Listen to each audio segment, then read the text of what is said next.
Magandang umaga po sa ating lahat. Nawa po maging pagpapala po ang ating munting skit dito. Ang pamagat po ng aming skit ay ang pagpapakita at pagpapadama ng pagmamahalan sa bawat isa.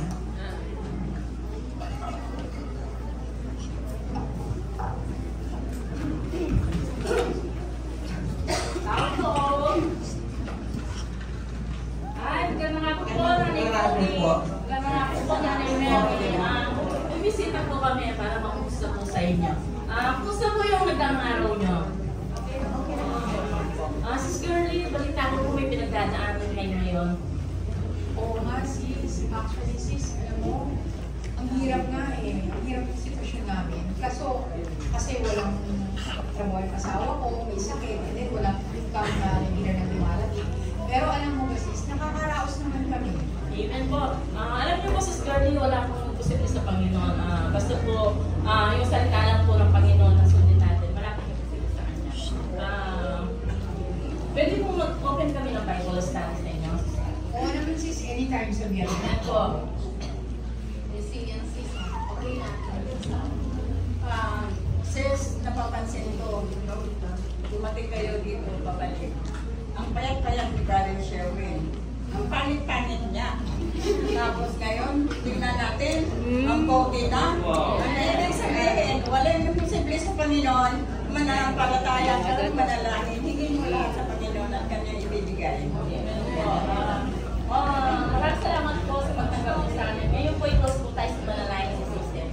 Manalangin po tayo. Manalangin po sa dadulas. Jesus name.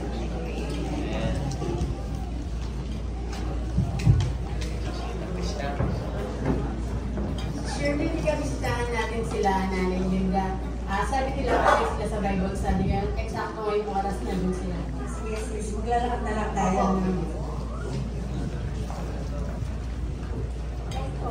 Tao po.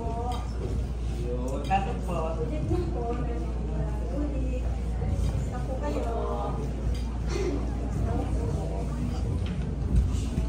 Salamat po sa Panginoon na dinagdan po namin kayo dito sa bahay niyo. No? Actually po, bakit nandito po kami ay gusto lang po namin i-open ang Bible study ka. Kasi po, bilang bagong mananampalataya ay makakatulong po sa inyo sa spiritual na po ay ninyo at lumago po kayo sa mananampalataya. Kaya okay lang po ba na i-open po natin ang Bible study. Salamat po. No? Ang gawin niyo lang po ay upo po at makinig po. At si Sterling na po ang magbabible study. Surely about dun sa problema niyo po na wag po kayong mabahala dahil normal lang po sa isang tao na lumanas po ng mga struggle po sa buhay. No? Tamang-tama po yung pag-open po ng Bible study dito isa patuloy po sa mga struggles po natin sa buhay and kailangan po usahin natin po sa panalangin. Sabi po, let's pray. Bilang Diyos na buhay na makapangyarihan po sa lahat, in Jesus' name we pray. Amen. Isang talata lang po yung babasahin ko sa Matthew 6:33. Sabi niya po, but seek ye first the kingdom of God and His righteousness, and all these things shall be added unto you. Alam niyo po mga kapatid, no, ang tao po ay hindi lang nabubuhay sa material na bagay.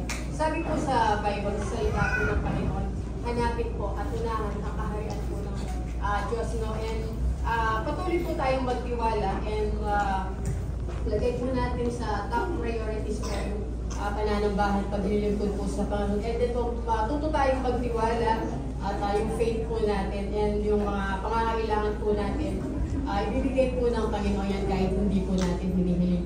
At maraming salamat po sa pakikinig nawa. Hindi po ito ang una at huling pagbabible study natin po. Maraming salamat po. Pero mag-close muna po tayo sa panalangin. Dakilang Diyos na buhay na makapangyarihan po sa lahat. In Jesus' name we pray. Amen. Wow.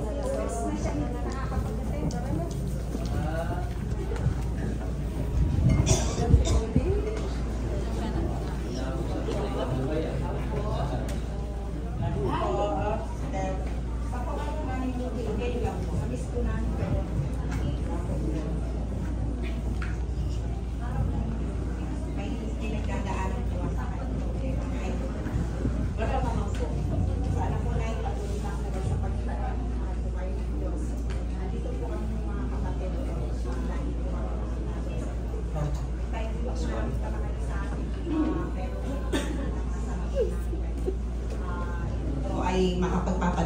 sa ating paglilingkod sa Panginoon. Sama-sama po tayo maglingkod sa Kanya. No, po. Mahal na mahal po namin kayo at ang Panginoon po. Sana patuloy po tayo. Sister,